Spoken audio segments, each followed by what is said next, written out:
Assalamualaikum warahmatullahi wabarakatuh. Terima kasih atas kesempatan yang telah diberikan kepada saya untuk mempresentasikan RPP yang telah saya buat. Teman-teman, RPP yang saya buat ini berdasarkan SE nomor 14 tahun 2019. Adapun menurut SE nomor 14 tahun 2019, komponen pelengkap RPP itu terdiri dari identitas sekolah, mata pelajaran, kelas atau semester, materi atau submateri, tahun pelajaran, dan alokasi waktu. Sedangkan komponen inti dalam RPP menurut SE nomor 14 tahun 2019 adalah tujuan pembelajaran, kegiatan pembelajaran, dan asesmen. Komponen lain adalah sebagai pelengkap dan bebas mandiri. Untuk selanjutnya, kita akan membahas bagaimana cara membuat tujuan pembelajaran. Yang pertama, kita melihat KD sikap, pengetahuan, dan keterampilan. Untuk yang kedua, kita menurunkannya menjadi IPK.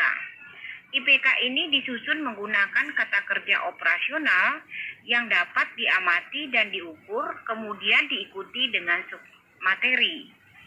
Untuk yang ketiga, kita menggunakan kaidah A, B, C, dan D. Apa itu A?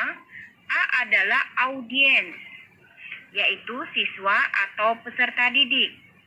B, behavior adalah perilaku siswa yang dapat diamati selama mengikuti proses pembelajaran. C adalah condition. Condition, apa itu condition? Adalah persyaratan yang harus dipenuhi sehingga perilaku yang diharapkan dapat ditunjukkan oleh siswa. Selanjutnya adalah degree. Apa itu degree? Adalah keberhasilan pencapaian perilaku yang dapat berbentuk kecepatan, ketepatan, kualitas, dan atau kualitas, tetapi bukan merupakan nilai karakter. Kita perhatikan sama-sama RPP yang saya buat.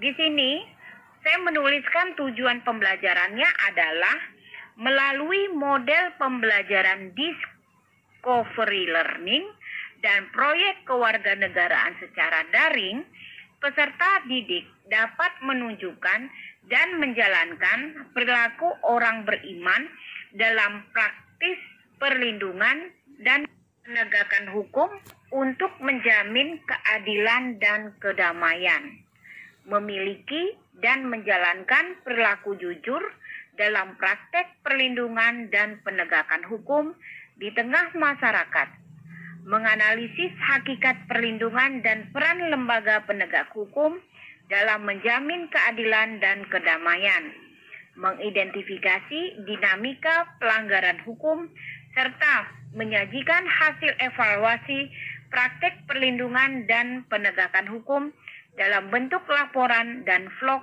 secara sistematis dan menarik.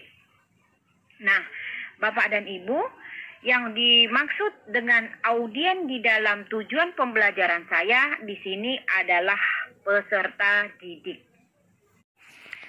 Selanjutnya, untuk behavior, yaitu perilaku siswa yang dapat diamati selama mengikuti proses pembelajaran, dalam RPP saya itu dapat dilihat, yaitu menunjukkan dan menjalankan perilaku orang beriman dan menjalankan perilaku jujur.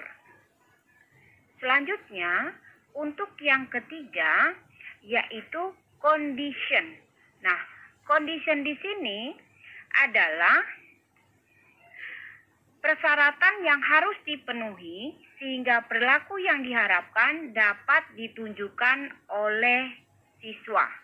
Nah, persyaratannya adalah melalui model pembelajaran discovery learning dan proyek kewarganegaraan secara daring. Untuk yang terakhir, yaitu degree, adalah keberhasilan pencapaian perilaku yang dapat berbentuk kecepatan, ketepatan, kuantitas, dan kualitas, tetapi bukan nilai karakter. Di dalam RPP saya, degree-nya itu dapat kita lihat dalam kata-kata menyajikan hasil evaluasi praktek perlindungan dan penegakan hukum dalam bentuk laporan dan vlog yang dibuat secara sistematis dan menarik. Nah, demikian teman-teman untuk ulasan tentang tujuan pembelajaran. Untuk selanjutnya, kita masuk kepada pembahasan kegiatan pembelajaran. Seperti yang diungkapkan pertama, bahwa dalam kegiatan pembelajaran terdiri dari pendahuluan, kegiatan inti, dan penutup. Untuk kegiatan pendahuluan, hal-hal yang harus kita perhatikan adalah kita harus mempersiapkan psikis dan fisik peserta didik terlebih dahulu, memberikan motivasi belajar, apersepsi, tujuan pembelajaran, dan menyampaikan ruang lingkup materi. Nah, untuk kegiatan pendahuluan dalam RPP yang telah saya susun, saya menggunakan aplikasi WhatsApp atau yang kita kenal dengan aplikasi WA. Kemudian, pada kegiatan inti, di dalam RPP saya, pertama-tama siswa masuk untuk pertemuan yang pertama. Siswa masuk pada pertemuan pertama, saya menggunakan kelas Maya Edmodo. Selanjutnya, siswa mengunduh dan membaca bahan ajar e-learning.